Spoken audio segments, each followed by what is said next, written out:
Bom, a Jovem Pan vai para os Estados Unidos com o nosso correspondente Caio Blinder, por imagens também para você que nos acompanha pela internet. Não tem como fugir do assunto. A despedida de Barack Obama, muito emotivo, que fez apelos em favor da União. Agora, Caio, é interessante notar que algumas reações, principalmente aqui no Brasil, ou as pessoas adoram Obama ou odeiam Obama. Tudo bem, Caio? Bom dia para você. Bom dia, tudo bem, pessoal? Bom dia, professor Vila, o resto do pessoal. Bem, então vou fazer a média. Vamos lá. Professor Blinder deu nota 6 pro programa. Meia dúvida. Eu sou um professor rigoroso, já dei aula em faculdade, professor. Sim, claro. Estou falando sério, nota 6 é uma nota bacana e o Obama sai com uma taxa de aprovação muito saudável, taxa de aprovação de Ronald Reagan, quando terminou o segundo mandato, de Bill Clinton, quando terminou o segundo mandato, 2 presidentes populares. O paradoxo é esse, eu comentei mais cedo na Jovem Pan. Ele é popular e é mais querido do que se imagina, apesar dessas maluquices brasileiras aqui nos Estados Unidos, embora os americanos achem que o país foi para a direção errada sob Obama, ou seja, esse é o paradoxo. E, obviamente, ele falhou porque não conseguiu emplacar o sucessor, o que é difícil nos Estados Unidos. Quem emplaca o sucessor é raro. Por exemplo, tivemos o Reagan, ele conseguiu emplacar, mas isso foi o único caso no pós-guerra.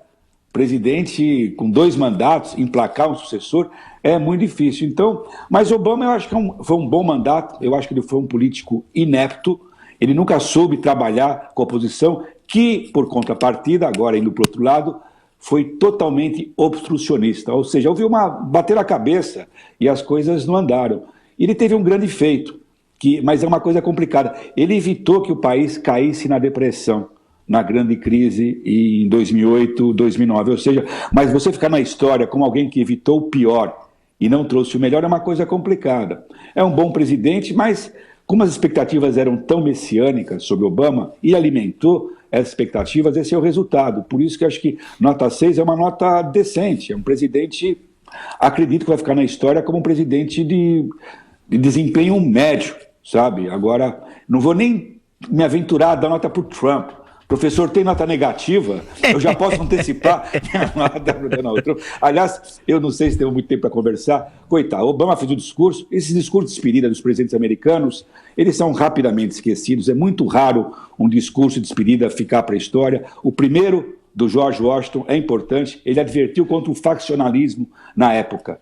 Foi importante. Depois, no século XIX, não havia esse discurso. No pós-guerra, voltaram esse discurso, e o único discurso importante de despedida é de Eisenhower, o general, comandante das tropas aliadas da Segunda Guerra Mundial, que fez o quê? Na despedida, advertiu contra o complexo industrial militar. Uma coisa irônica, ele tinha credibilidade para reclamar desse lobby militar no país. Eu achei muito interessante. Depois ninguém lembra, amanhã todo mundo vai esquecer o discurso do Obama. As atenções são aonde? No sucessor. Se espera hoje uma primeira coletiva do Trump, em 6 meses, e o assunto realmente é um assunto de tabloide, como sempre, tudo que é ligado ao Trump, são as alegações, provavelmente, acho que fabricadas, de um dossiê feito por um ex-agente britânico, de que ele foi pego em situações sexuais comprometedoras em Moscou, no hotel. Ou seja, eu não posso contar tudo, são 9 da manhã, é proibido para menores. O que se fala, né, nesse dossiê sobre o Trump? O Brasil está acostumado com dossiê de político, né? Então você tem que tomar cuidado, e o Trump está apoplético. É tudo mentira, né? É tudo fabricação, é uma ironia. Trump é o sujeito que durante 5 anos ficou assim, disseminando a cascata que Obama não tinha nascido nos Estados Unidos. Agora o feitiço vira contra o feiticeiro. Será realmente uma era de muita baixaria, muita desinformação, como se diz aqui nos Estados Unidos, fake news, notícia falsa. Eu não sei, mas o Trump está apoplético. Esse é o assunto do dia no país. Todo mundo já está esquecendo as lágrimas que Obama derramou ontem à noite em Chicago. O ciclo de informação é vertiginoso. A gente sabe como é no Brasil isso. E a questão do genro dele, né, Caio, se não me engano, que foi... É o genro. Como é que ficou essa história do genro? Bem, é o seguinte, é normal, nepotismo, né? Cunhado é parente, genro é parente, sogra é parente, como a gente sabe.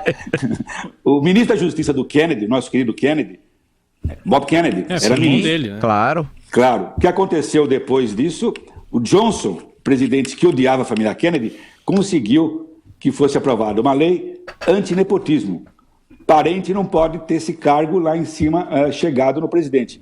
Aí você sempre faz uma malandragem. Por exemplo, o Clinton conseguiu enfiar Hillary Clinton para ser uma espécie de czarina da saúde no governo dele. Você sempre encontra uma maneira de fazer isso. Agora é a vez do Trump, né? Ele inventou um cargo de conselheiro não remunerado para o genro, né? Não precisa passar de confirmação no Senado, mas é possível que legalmente isso seja barrado. Mas isso é o Trump, né? Ele vai ser esse conflito de interesses permanente, né? Então ele nomeou o genro dele, resta saber se ele vai conseguir emplacar o genro e a filha também, né? Os dois vão ser muito importantes ali no governo Trump. Vai ser realmente uma delícia para nós, delícia que no bom sentido da expressão, não pornográfico. Aliás, Caio, ontem, até olhando a internet, a CBS já está interrogando, pelo menos teve uma espécie de sabatina. O Senado está sabatinando integrantes do governo e, inclusive, como se fosse o ministro da Justiça aqui no Brasil, não é?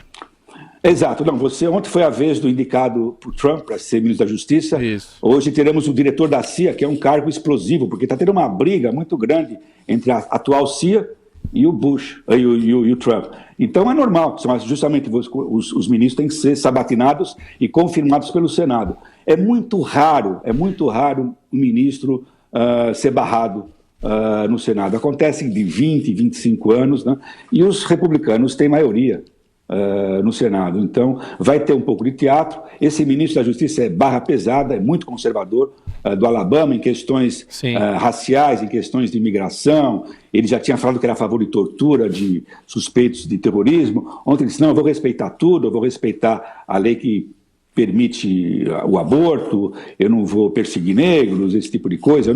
Eu não era simpatizante da Ku Klux Klan, esse tipo de coisa, mas ele é muito conservador. É um senador de 70 anos chamado Jeff Sessions. Isso. E teremos agora também as sabatinas de gente muito importante também, a destacar o indicado pelo Trump para ser o secretário de Estado, que é quem? O ex-chefão da ESSO.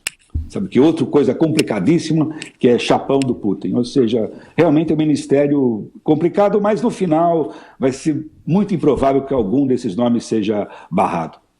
Caio Blinder, nosso correspondente em Nova York. Caio, bom trabalho para você. Até mais tarde. Um abraço. Um abraço. Pena que eu não pude falar das histórias do Trump em Moscou. Fica para depois das 10 da noite. Combinado.